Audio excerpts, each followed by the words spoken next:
In this video, I'm talking all things DC television, including the announcements made about their streaming service, the Teen Titans live action show, and Young Justice Season 3. What is up, YouTube? It's Josh. This is the Den of Nerds. Guys, this video is all about DC television. There were some crazy announcements made yesterday, and I just didn't get to them yesterday, so I figured I'd do a video today on Wednesday, New Comic Book Day. Let's talk DC television. So, it was announced that DC is launching a streaming service, a proprietary streaming service in 2018, which will be essentially their version of Netflix, and it will stream exclusive DC content. This is a pattern that you're going to see repeated. Some companies have already started to do this. The seeds for this have kind of been planted already when the CW shows were taken off of Hulu. I think eventually they will be taken off of Netflix. This is just something that these companies are all going to start to do, to have their own version of Netflix and go after subscription money as opposed to ad revenue, which I think is actually a great model. This whole thing is actually going to be headlined by Geoff Johns. He has a role to play in this. Greg Berlanti has a role to play in this whole thing, and it's really, really exciting. So that's pretty awesome in it of itself. I'm a big fan of what DC does with their animated films. I just watched The Judas Contract last night. Amazing, amazing movie. Really top-notch, a nice return to form for that studio. But even like Justice League Dark, Teen Titans vs. Justice League, look, they have a ton of awesome animated stuff, so I'll be excited to be able to possibly check that out there. But they also made this announcement with the idea that Young Justice Season 3, which is something people have been clamoring for ever since Young Justice Season 2, and that whole show ended, and we never really got any more of that. The announcement was made last year that Young Justice Season 3 would be coming to us, and we all kind of assumed it was going to be on Netflix, but now we know that this show, which they're just calling Young Justice Outsiders, is going to come to this DC streaming service in 2018.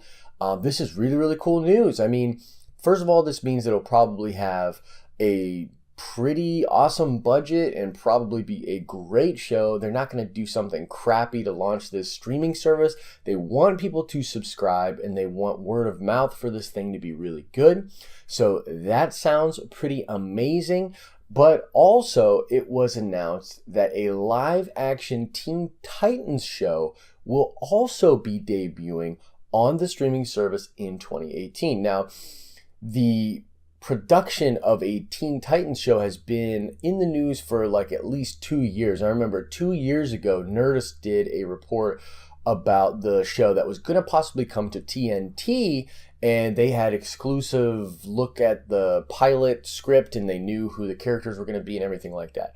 This show never got made there. It's been stuck in development hell. And I would imagine if you're DC, you have access to all of the pre-production and production aspects of that show, so you can kind of use it for this new show. You know, obviously let the stuff you don't want on there fall to the wayside, and take the things that you do want. And what's really great is they don't really have to convince a network that this would be worth taking a shot at. They can do it all in-house, which is really, really cool. Not only does that give them the creative control that we will want, but it will also give them the ability to have whatever budget they want for this thing and put a bunch of money in it if they want to, spread a lot of money on different episodes, or do whatever they want to do. Really cool thing about this, Geoff Johns is actually going to be writing on this thing, and Greg Berlanti is going to be producing on this. Big news. I mean, that's awesome, dude. Both of those guys are legends. They've done a lot of great work for DC. Geoff, you know, obviously in the comics, Greg on the CW network. So it's going to be really interesting to see how this all goes, but it's really good news that we're getting those guys taking a part of this whole process. You know, what's interesting is we really don't have any kind of an inkling on whether or not this will tie into the CW shows.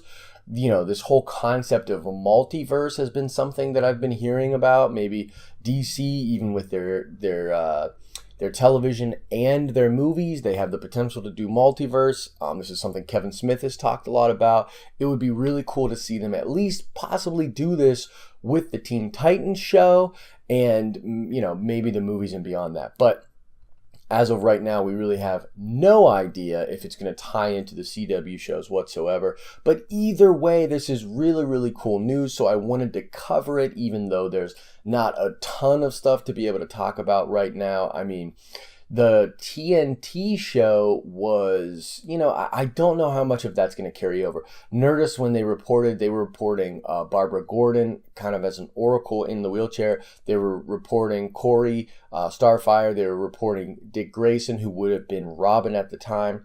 So, you know, this brings all sorts of questions. Is that going to carry over at all? Are we going to get Beast Boy? You know, is there going to be a tie-in to Batman? Because it's really tough to do Nightwing or Robin without Batman.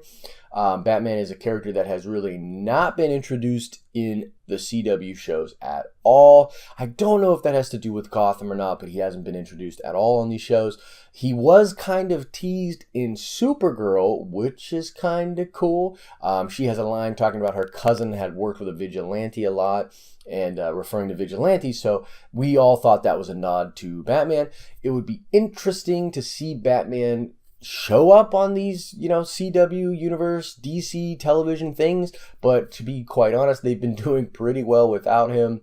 So, you know, that's kind of an interesting thing. Last thing I want to talk about is the possibility of Deathstroke, who is, of course, you know, a huge Teen Titans villain, coming to this live action show. Manu Bennett would be, you know, awesome as Deathstroke. Bring him back, you know, now that they're playing a little nicer there, now that Geoff Johns is in charge of things, they're, you know, allowed to have these characters back on television, which is cool. It would be very awesome to see him return, or a different version of the character return.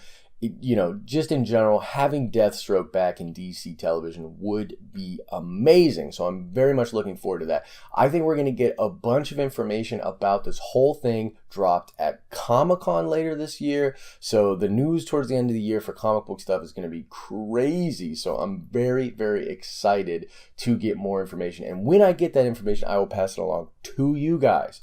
So that kind of does it for this video, but let me know in the comment section, what do you think about this? Are you super excited? Do you think this is going to be great for DC? Are you not looking forward to adding another subscription to all the things you subscribe to? Or are you more than willing to put your money up for this type of programming? Let me know the answers to those questions and any other questions that you may have in the comment section. More than willing to chat about this with you guys.